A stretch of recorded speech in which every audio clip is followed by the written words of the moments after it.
Ciao amici, benvenuti in questo nuovo video. Il Natale è alle porte, lo si può notare in tutte le case, in tutte le strade.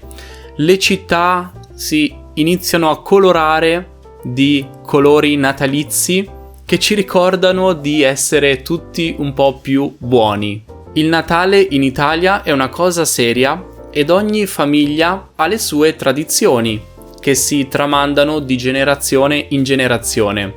In questo video andiamo a vedere tutte le tradizioni più comuni in Italia. Parleremo dell'albero di Natale da addobbare tutti insieme. Parleremo del presepe che la mia famiglia cura in ogni minimo dettaglio, ma anche del cenone della vigilia. Parleremo di Babbo Natale e degli altri santi portatori di doni, così come del panettone, del pandoro e di tanti altri dolci.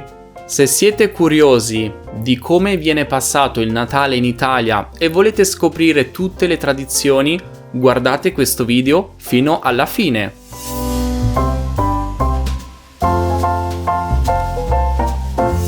L'albero di Natale. L'albero di Natale è di sicuro il simbolo per eccellenza. È presente in tutte le case italiane e viene addobbato di solito l'8 dicembre, anche se in alcune città la data può variare di qualche giorno. Ad esempio a Milano addobbiamo l'albero di Natale il 7 dicembre, giorno di Sant'Ambrogio. L'albero rimane presente nelle case italiane fino al giorno dell'Epifania, il 6 gennaio. Giorno conosciuto comunemente come la festa della Befana. L'albero di Natale è un pino e una volta veniva addobbato con arance, frutta secca, biscotti e candele. Al giorno d'oggi invece le decorazioni più utilizzate per l'albero di Natale sono palline colorate, luci, fiocchi, nastri e addirittura piccoli pupazzetti da appendere ai rami del pino. La tradizione italiana vuole che sulla punta dell'albero ci sia un angelo o una stella e che normalmente sia il membro più giovane della famiglia a mettere questa decorazione. Il presepe è la rappresentazione della natività di Gesù a Betlemme e viene realizzato con statuine di diverso materiale a rappresentare i personaggi del tempo. Il presepe a casa mia è una tradizione molto importante. I miei genitori raccolgono tutto l'anno sabbia, sassi e altri elementi naturali per allestire il presepe e renderlo il più naturalistico possibile. Gli elementi che non possono mancare in un presepe sono la capanna, con dentro Gesù bambino, Maria, Giuseppe, il bue e l'asinello. Le altre statue presenti nel presepe variano da famiglia a famiglia e possono essere angeli piuttosto che animali o lavoratori. Se vi trovate in Italia non potete non fare una passeggiata tra le vie del centro di ogni città italiana in cui molti maestri ed artisti realizzano dei presepi che sono delle vere e proprie opere d'arte. Sapete già qual è il personaggio più atteso da tutti i bambini? Stiamo parlando di Babbo Natale, ma anche di altri santi portatori di doni. Secondo la tradizione, i bambini preparano nei giorni precedenti al Natale una letterina da lasciare poi alla vigilia del Natale sotto l'albero per chiedere dei doni a Babbo Natale. La letterina verrà lasciata accompagnata da latte e biscotti. Durante la notte di Natale, Babbo Natale viaggerà in tutto il mondo con le sue renne per portare i regali ai bambini. In alcune regioni d'Italia non è Babbo Natale a portare i regali, ma può essere Santa Lucia, San Nicola, ma anche la Befana. Oppure per i bambini più fortunati sono tutti quanti insieme.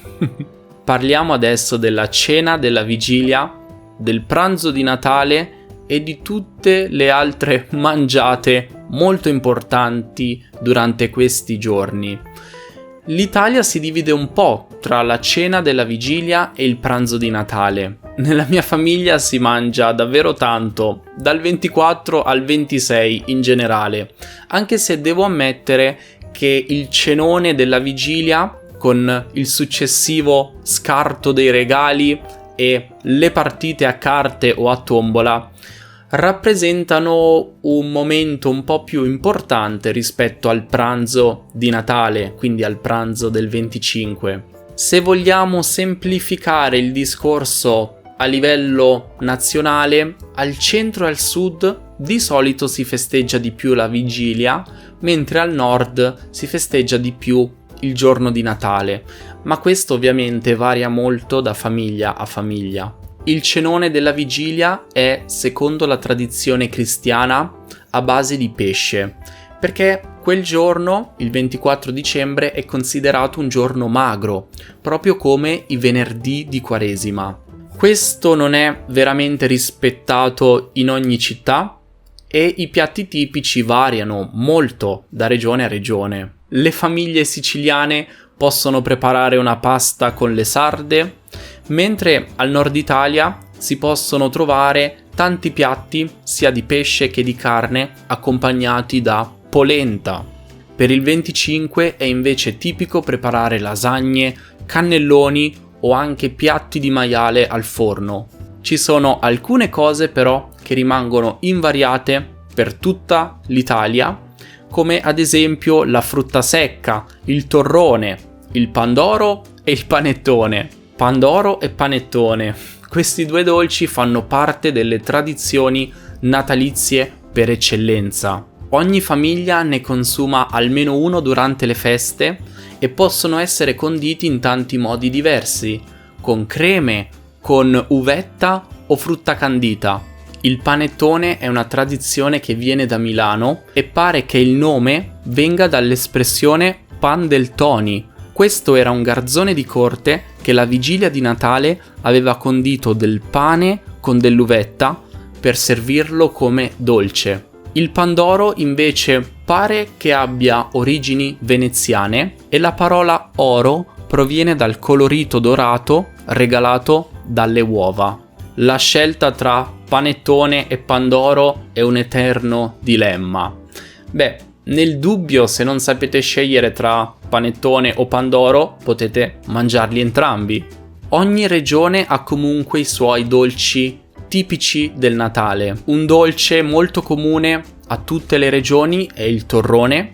Il torrone viene preparato con delle nocciole tostate, miele e zucchero e si può trovare in diverse forme. Si può trovare il torrone morbido, il torrone duro, ma il mio preferito rimane quello ricoperto di cioccolato. In Liguria possiamo trovare il pan dolce genovese, che viene realizzato con acqua, farina, uvetta, canditi e pinoli. In Campania invece ci sono gli struffoli, che sono delle palline di pasta dolce fritte nell'olio o nello strutto e poi decorate con frutta candita e confettini colorati.